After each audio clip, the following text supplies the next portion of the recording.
Welcome to Live from Cy's Lounge, weekly conversations with alumni of Iowa State University. At the ISU Alumni Association, we strive to facilitate the lifetime connection of Cyclones everywhere, communicating, connecting, and celebrating Cyclone pride. This series is made possible thanks to the more than 43,000 members of the Alumni Association.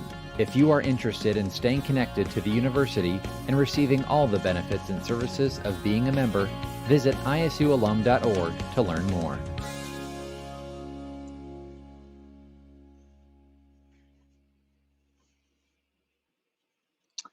Good afternoon and welcome into Live from Cy's Lounge. My name is Matt Van Winkle with the ISU Alumni Association. A quick note for those tuning in, after today's interview, we'll be sharing some more information about our new Inside Influencers program here at the Alumni Association, aimed at Iowa State graduates age 34 and under. We are excited to welcome Ty Stafford as our guest. Ty is a 2011 Iowa State graduate with a double major in speech communication and advertising. After graduating, he worked for Red Bull, where he ran the company's global YouTube strategy. Most recently, he was the senior manager of social content for a creative agency called Omelette, where his work landed him on the Forbes 30 Under 30 list. A few months ago, Ty took on a new role with an experiential advertising agency, which he'll tell us more about here shortly. He is also a recipient of the Iowa Statement Maker Award, recognizing the early personal and professional accomplishments and contributions to society of Iowa State University's young alumni. Please welcome Ty Stafford. Hey, Ty. Hello. Thank you for having me. I'm rocking my Iowa State gear. I love it. That's a Luke t-shirt. Let's hope we get all this year. You know, we can cross our fingers. We can cross our fingers. That's right. Day by day. That's how we're taking it, right? Beautiful. Hey, thanks for joining us today. And I know as many people are aware that fall classes began on Monday here at Iowa State. Ty, what are some of your favorite memories about your time on campus? Oh my gosh. I mean, we were kind of talking about this earlier, and the idea of like that feeling of first day of classes is like unbeatable. I know like everyone watching has to know like that feeling of the first day is unmatched to like a first day of work or anything like that. But some of my favorite memories, I mean, are truthfully rooted in some of the traditions at Iowa State. And I know sometimes it's like considered cheesy to like really be in love with these traditions, but like there's something about them that like really stick for me. So like going through the MU and like walking around the Zodiac, or whether it's maybe untraditional or off the books traditions of like the beard shear to Curtis Run, those types of things span the gamut of some of my favorite memories. For sure. So you live out in Los Angeles now, where you moved after you graduated. I know while you were a student, you actually lived out there for a summer as an intern with the Jimmy Kimmel Show, right? What was that experience like? Yeah, it was awesome. And it was so cool because in advertising, as you may know, you need to have an internship to complete your major. And while I was looking for internships, it was just really trying to find something outside of what the traditional trajectory might be. So within the internship at Jimmy Kimmel, it was a production internship, which may not have a direct tie to advertising, but with the help of some of my teachers, we were able to find ways to make it work within the curriculum. And while I was there, I was able to work on some of the sketches that included brands and advertisements built into them, to apply it to my learnings and still have an opportunity to go out to Los Angeles, make those connections. And it wouldn't have happened if not for my teachers working with me to make this work within the curriculum. Very cool. And I know your first job out of college, you were actually working with Red Bull, growing their YouTube audience. And you had a popular YouTube channel, I know you were talking about as a student here. Did that kind of help you land that position? Yeah. Well, while at Iowa State, I mean, I always say I started my career out of my dorm room. Oh my God. Here's the video. This is one of the first videos that cracked off for me, but this is before YouTube was, or YouTuber was even a term, before these people. Oh my gosh, you're really hitting me here with the videos. That was a video I made about Greek life on campus for a class that I also put on the YouTube channel. But before, having a million followers was even a possibility, I was one of the top subscribed YouTube channels on the platform. And I started doing that out of my dorm room, just telling stories for my friends that didn't go to Iowa State so we could stay connected through content. And that began to grow. And through that was absolutely, able to leverage the fact that I built my own audience with zero money, with a laptop and literally my dorm in the background, and leverage that to say, okay, now Red Bull, what can we do if we actually have a budget now? We can build a much bigger audience and much more complex content, and was able to use my background in production from Jimmy Kimmel, use my experience in advertising from Iowa State to then apply it at Red Bull Media House and build those YouTube channels and get to move out to LA. What was that experience like working with Red Bull? I know you got to probably do some pretty cool videos. I know they're kind of well known for producing those really high level, kind of extreme videos, right? Absolutely. I worked on the Red Bull Stratos jump, which was when Felix Baumgartner jumped from basically space. And that's awesome. How did your time here at Iowa State, the education you got here, really prepare you to start your career? Absolutely. I'll start with the fact that open option is even a way you can start at Iowa State. That's how I started. I didn't even know where I wanted to begin. I think for someone who doesn't know, to try to pick a major when, for me personally, 18 was definitely very young, and just the way that what I knew about the world and my experiences. So starting there was huge because I got to take a bunch of general classes, start finding what I enjoyed. I also am severely dyslexic, and struggled with that all through high school, and was like, okay, what can I find that's going to lean into my strengths rather than something where I'm just going to be beaten down by constant endless reading. And that's when I found advertising. And it was just it clicked all of a sudden, okay, all these classes are presentation based. You really get to work outside the box in the way that you're thinking, and having teachers that really allowed me to do these types of presentations, or even use presentations as a way to get out of taking tests at times. I would often make a bargain with a teacher. I'll make a video for the class explaining everything we learned in exchange for not taking the test. And depending on, if it was appropriate or what we were learning, I was able to leverage some of these things that I already loved doing and still apply in a way that was allowing me to get the most out of the class. Nice. You spent the last 5 years working at a creative agency called Omelet, and your work helped you land on the Forbes 30 under 30 list. Talk about some of those projects you got to work on when you were there. Yeah, I'll tell you, Omelet is awesome. I so love my time, and they were the ones that even put me up and nominated me for the 30 under 30. While there, man, the clients ran the gamut.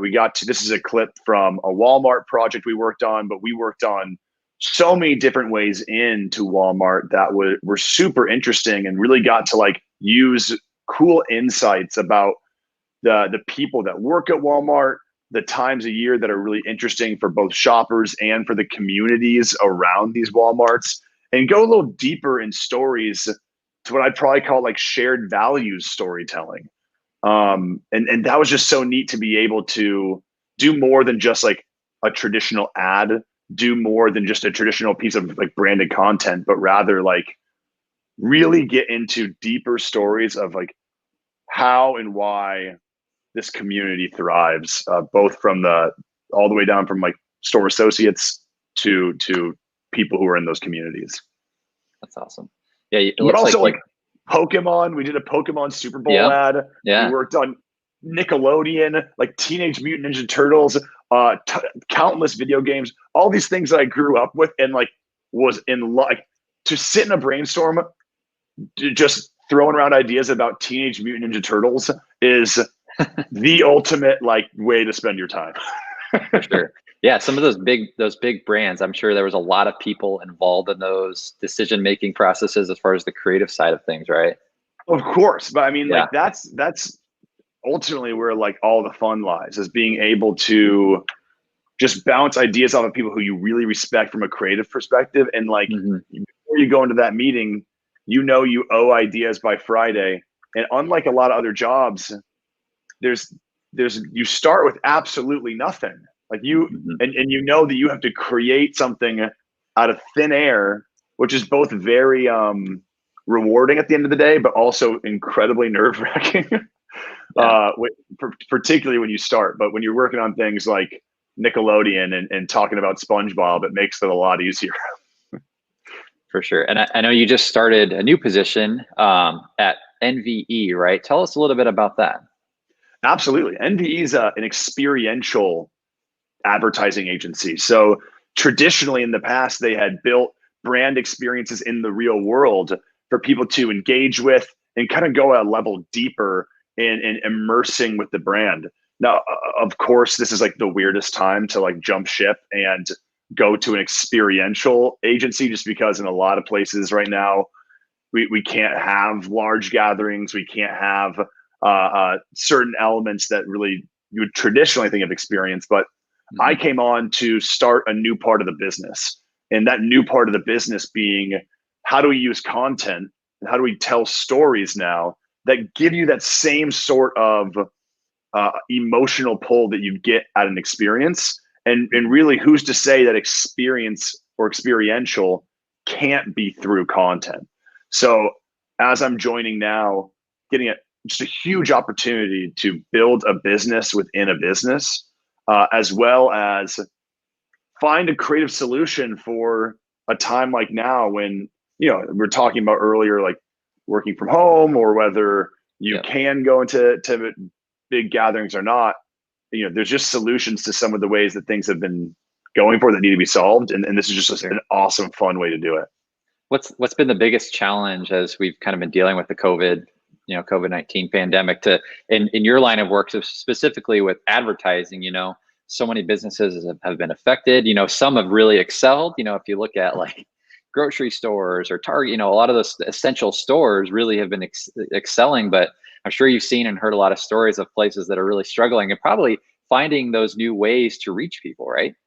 Absolutely. I mean, for me personally, there are my own struggles in getting into a new job, and that's just like onboarding like this. I haven't actually met anybody at Hmm. NV in real life, and I've been there for over a month. Yet we're doing all these calls and seeing each other through a screen on a daily basis. It's bridging that gap of how do you get to know someone on a personal level, because a big part of pitching creative ideas is trusting people and feeling like Hmm. they have your best interest in mind, because not every idea is going to be a winner.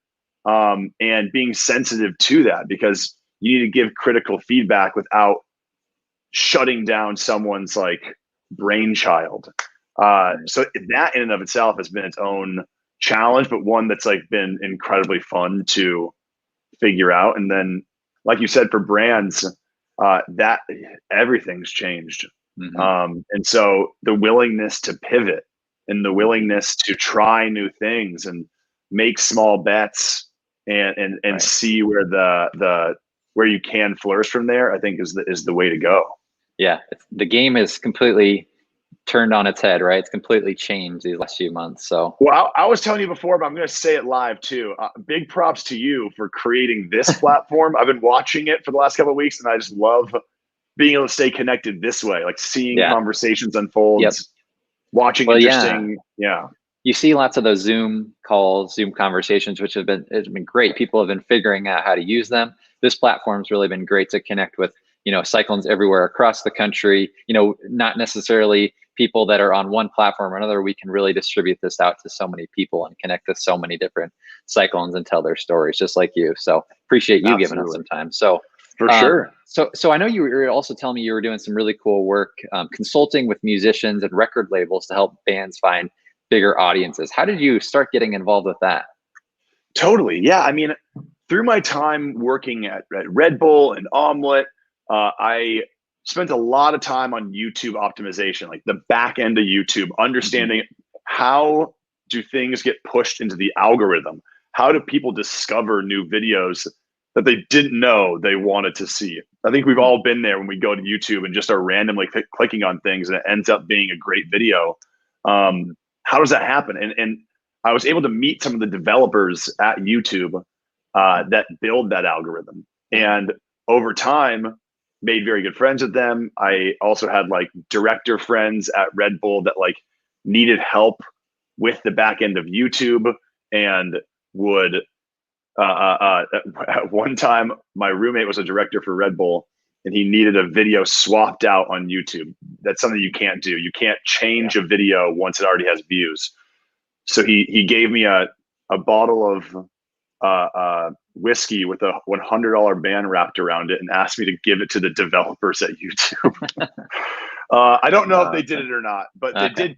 What they did do was teach me a lot of the back end elements of the platform that allow you to kind of hack the system. Now the algorithm's always changing, and I don't want to get boring for everyone watching.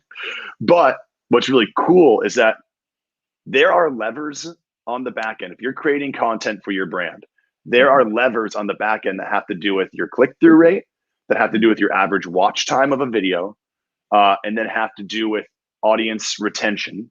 And if you can pull the right levers there, you are almost guaranteed to start finding yourself in the algorithm, start finding yourself in those suggested videos that play after the video you already saw. Right. And through that experience, I just got connected with ATO Records, and they have artists like Brittany Howard from Alabama Shakes, and some really just great rock and alternative style artists. And the Black Pumas at the time, main sources, and often is the main source of how people find music. And they ended up getting a Grammy nomination for Best New Artist. That's cool. A big part of that is on them. They're an incredible band. Yeah, I like to think a little part of it had to do with the views we were able to get. For sure. Well, you're also involved in an organization called Young Storytellers, and you were recently featured with a couple of comedians. Tell us about that experience. Unreal, man. So Young Storytellers is a program where adults in the creative space are paired up with elementary age students, and they help them write scripts from beginning, middle, and end, often like stage performances. And I was paired up with a young man named Solomon. And this particular one was years ago. I've worked with them throughout the years, but in this particular case, Solomon and I wrote a script, and it was just picked recently to be a part of what's called their clubhouse, where they read the scripts live with celebrities. There's Jason Mantzoukas, and then also, if you're familiar with Thomas Middleditch and Ben Schwartz, who are a part of Parks and Rec, and another Silicon Valley. Yeah. We all got to be on a Zoom call together, which is crazy. And they read Solomon's script as the characters. They ripped on me for my mustache a little bit. And it was just really cool to be able to, I mean, you don't volunteer so you can like meet celebrities. But it was really cool to be able to do that just because like this is such an awesome and good program. And then to be able to promote the program through these celebrities that are doing it for free, like that's just so rad. And I know that it made Solomon's day for sure, and really starts to give kids an opportunity to know that their voices matter, can be heard, and creativity is a means of building a career. That was actually the biggest takeaway Iowa State gave me. And I'll reinforce that before Iowa State, I didn't know you could make a career out of just creativity, out of just making up ideas. Right. And to have opportunities while at Iowa State that like allowed me to try that out. And like we were saying, placing small bets and place those small bets across multiple different avenues, whether it was clubs that I was in, whether it was through assignments or things I created on my own. Without Iowa State, it just wouldn't have been possible. I wouldn't have known that this trajectory was there. So Ty, there's a new building on campus called the Student Innovation Center, which just opened up this semester. And so all of the colleges across campus are going to have some sort of representation there where students can work together, collaborate on projects. And that's something that sounds like something that would have been right up your alley when you were a student, but it sounds like that. Yeah, where was that? I know, right? Yeah, so there's like a test kitchen and everything. Yeah, lots of big classroom spaces and open spaces for kids to work together on projects. So Well, I'll tell you, you don't want me near that test kitchen, but no, no. everything else, everything else sounds like if you right up my alley. But Yeah, I mean, I think that's what's beautiful about the campus too, is that like functionally it like is a spot for collaboration because of the way it's even just set up in that kind of big circle where everyone kind of moves towards the middle. yeah, I don't know if that was intentional, but I imagine it was, and yep. it's definitely something that I love about the campus. Brian says the Black Pumas are awesome. I'll agree with him there. You probably can attest to that. And that's the thing. I mean, like with anything on YouTube, I can get it in front of people who might want to see it, but the content's got to be awesome. And the Black Pumas, Yeah, I mean, yeah, they are the real deal. If you're watching, go check them out on Spotify. Go on YouTube. It's where it's at. perfect. So Ty, before we wrap up here, Iowa State graduates are using their degrees all over the place, their communities, the state, the world, to make it a better place. How do you feel you've been able to use your degree to make an impact? You know, whether it's my degree or even my time at Iowa State, Sure. a big one was recognizing opportunity and taking advantage of what's around you. That was what I was blown away with Iowa State, was that there is literally an endless amount of activities you can get involved in. And whether that's in a leadership position, just getting involved, giving your specialty to that community. Like if you're not involved, that's completely up to you, because it's almost impossible to not find something that doesn't work for you. So that lesson actually ended up applying to my life afterwards, where I found all these opportunities at Iowa State, found all these things that I loved. Once I moved to LA, I was like, okay, I don't know anything about this. Oh, I'm going to do what I did at Iowa State, plug myself into communities, plug myself into organizations where I can support or give my expertise in. And those lessons applied on both ends and were able to give me the opportunities in LA to experience it in the way that I experienced Iowa State. For sure. You definitely got the most out of your degree. I feel like you've really hit a nice path in your career, and you've accomplished so much in your 10 years since you graduated. Not even 10 years yet. I apologize. I'm aging you. I appreciate that, man. Yeah. One more year and we're 10 years out. That's right. Wow. It doesn't feel like that. I know. I feel like I'm going back to Iowa State like this week. I know. Well, hey, Ty, thanks so much for chatting with us today, and best of luck with that new job. And we hope to see you back on campus soon. All right. Absolutely. Thank you so much. Appreciate it. All right. Thanks, Ty. All right. Well, before we wrap up, I want to let you know about a new program to the Alumni Association in 2020. Inside Influencers is a group of young alumni aged 34 and under who aid the ISUAA in determining preferences for its constituents through feedback